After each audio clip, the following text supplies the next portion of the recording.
मगर उससे पहले कभी कोई दोस्तों यारों में, खानदान में भी आपको ये किसी ने रजिस्टर कराया था कि जवाब तुम बड़े फनी हो यार? बिल्कुल नहीं, किसी ने नहीं खानदान में कराया? संजीदा खानदान, नालायक। बस वो अम्मी ने 8th क्लास में स्कूल में को पार्टी थी तो मुझे एक तकरीर लिख के दी और सारे लहजे बताए कि ऐसे ऐसे ऐसे ऐसे। तो वो मैंने पढ़ी तो सब ने कहा यार ये तो तेरा एक्सेंट बड़ा, तो एक्टर लगता है। वो लफ्ज़ एक्टर जो है वो मुझे वो ज़हन में बैठ गया। ठीक है। कॉमेडी तो बाद में फिर शुरू हुई। ओके, वो बाद में शुरू हुई। फहीमा, जैसा इन्होंने कहा कि इनको तो यकीन नहीं आता था और फिर एक मौका मिला और उसके बाद उसके अंदर इन्होंने एक एक्शन किया एंड ही रियलाइज्ड कि ये आपके साथ, आई एम श्योर कि ऐसा कुछ नहीं हुआ होगा। आप पहले मॉडलिंग करती थी, फिर एक्टिंग में आई, तो मॉडलिंग आपको क्या शौक था या लोगों ने आपको देखा और कहा कि भाई आप मॉडलिंग करेंगी मैडम? मुझे मॉडलिंग करने का नहीं शौक था। शौक नहीं था? नहीं, तो वो भी फोर्सफुली मैंने किया। फोर्सफुली किया? हाँ।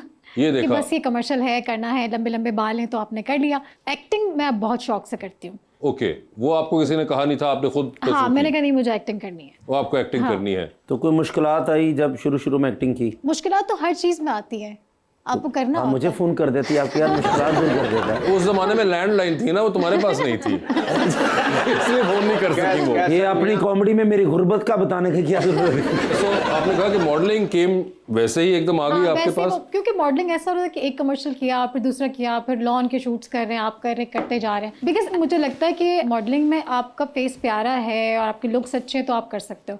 एक्टिंग में अगर आप टैलेंटेड हो तो ही चल सकते हो। तो थोड़ा सा मुश्किल। मॉडलिंग के अंदर आपको प्यारे फेस का एडवांटेज हुआ था? हाँ, वो एडवांटेज हुआ। प्यारा तो इतना है कि एक शेर कहने को जी चाह रहा है। जी तुसी नाम ही कहते सानू पता सी। देखा था उसको प्यार की नजरों से एक बार। अच्छा। देखा था उसको प्यार की नजरों से एक बार, फिर यूं हुआ कि शहर में हंगामा हो गया। ओए होए। आया था एक शख्स मेरे दर्द बांटने, फिर यूं हुआ कि अपने भी दुख मुझको दे गया। जवाब साहब, कॉमेडी के साथ साथ पीछे एक दर्द भी छुपा हुआ लगता है आपके। जो कहे दर्द नहीं है झूठ बोलता है। अच्छा, वो झूठा है। ओके। एक आध दर्द तो जरूर होता है। तो आपके एक आध है या ज्यादा? एक है, फिर एक आधा हुआ, फिर तौबा हो गई। तो तौबा खुद की जो उन्होंने भरावां ने कराई। क्या काफी जवानी के जमाने का दर्द है? जाहिर है जी, इस उम्र में कौन मुझे लेके जाके तो मेरे भी दर्द संभाले। ओए होए होए। वहाँ जमाने की बात है। बस आर्ट्स काउंसिल में शोर भी पड़ा, हंगामा भी हुआ। अच्छा, बहुत ज्यादा। वो कहते थे आपसे ये तवक्को नहीं है। ये आर्ट्स काउंसिल वाले कह रहे थे या जिनसे दर्द मिला वो कह रही थी? वो तो कह रहे थे आइंदा खबरदार मुझे मुंह लगा, तुमने तो मुझे भी बदनाम कर दिया। ओए होए। बल्कि जो इन्हां नूं मुहब्बत हुई इन्हां ते उन्होंने इन्हां नूं फोन किया कि मैनूं 100 दा बैलेंस कराओ। अच्छा। ते अगो कहंदे अच्छा मुझे आजमाने लगी अब। तो मोबाइल नहीं हुंदा सी। बैलेंस नहीं क्या सी, उन्होंने कहा अपने आप को इस काबिल करो कि मेरे बैलेंस के बराबर आ जाए। ओए होए। ये कहा। फिर आप आगे थे। फिर क्या हुआ? फिर क्या हुआ? फिर चिरागों में रोशनी आ गई।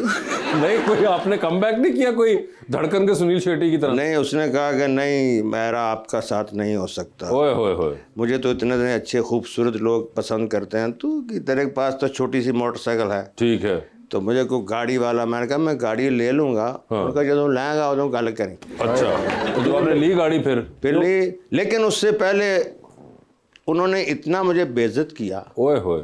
कि मैंने अपने अम्मी अबू से कहा, मैं कहा जी मेरे लो माफ़ी हूँ, तुझे जैसे करना कर लो। अच्छा। फिर उन्होंने मेरी मंगनी कर दी। अच्छा।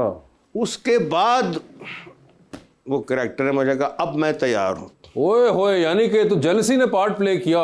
मैं कहा नो, अब मैं अपने माँ बाप की मानूंगा। पहले वो मेरी मानने को तैयार थे। हाँ, लेकिन तुमने मुझे धुतकार दिया था। अब नहीं हो, अब नहीं होगा। और उस तो बाद उस मोहब्बत दे विच रोंदे भी रहे ने। अच्छा, मैं आज तक रोना जी आके मेरे आंसू पोंछदे ने, टिशू लैके आंदे ने, सालाना महाना ये मैनूं टिशूआं दे डब्बे भी देंदे ने। फिर वो जिहड़े आंसू हुंदे ने लोकां नूं जाके बेचदे ने कि जवाद वसीम दे आंसू लगे ने, ਇਹ 100 रुपये ਵੱਧ ਚ बेचांगा। मगर नहीं देखे, उन्होंने बड़ा आपको सच्चाई के साथ बताया कि ऐसा हुआ था और उसके बाद उन्होंने फिर मुड़ के दोबारा नहीं देखा। जब इतना उन्होंने, मैं समझा शायद आपने कहा कि जब उन्होंने आपको बहुत धुतकारा तो आप शायद उसको चैलेंज के तौर पे लेके आपने कहा होगा कि एक दिन मैं लौटूंगा बड़ी सी गाड़ी के अंदर, मगर आपने कहा नहीं ऐसा कोई मजाक नहीं है। वो असल में मैं सीरियस था ना। नहीं, बल्कि एक दफ़ा मैंने उनके लिए मकान ले लिया।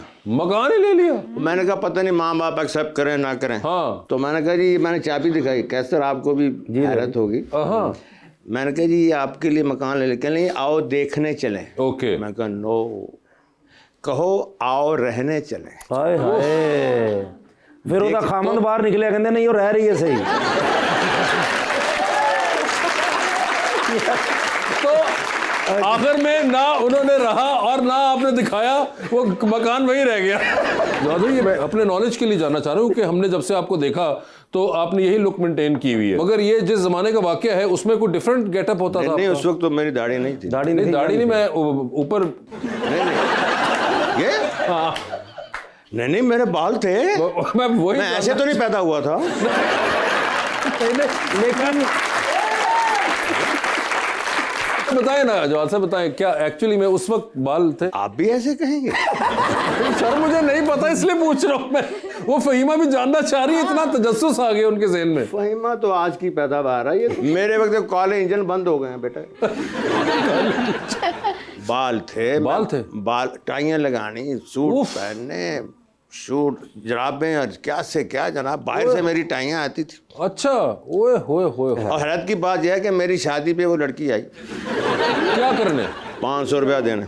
500 रुपए देने? फिल्म की स्टोरी है, चलती जा रही है स्टोरी। मेरे ससुर खड़े हुए थे, उन्होंने पकड़े 500।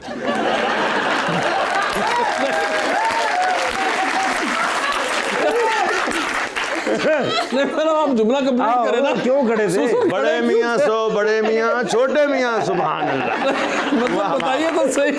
अच्छा, ससुर खड़े थे। ससुर खड़े थे तो वो उनके सामने कहते, अरे मैंने तुम्हें खामखा मिस किया, तुम तो बड़े हैंडसम लग रहे हो, तुम तो ओह आई एम सॉरी। वो तो पसीने पसीनी हो गए ससुर बेचारे। हाँ कि मेरा दामाद इस किस्म का है। ओए होए होए। ये नहीं पता कि हमारे यहाँ तो मजाक होता रहता है। हाँ बिल्कुल।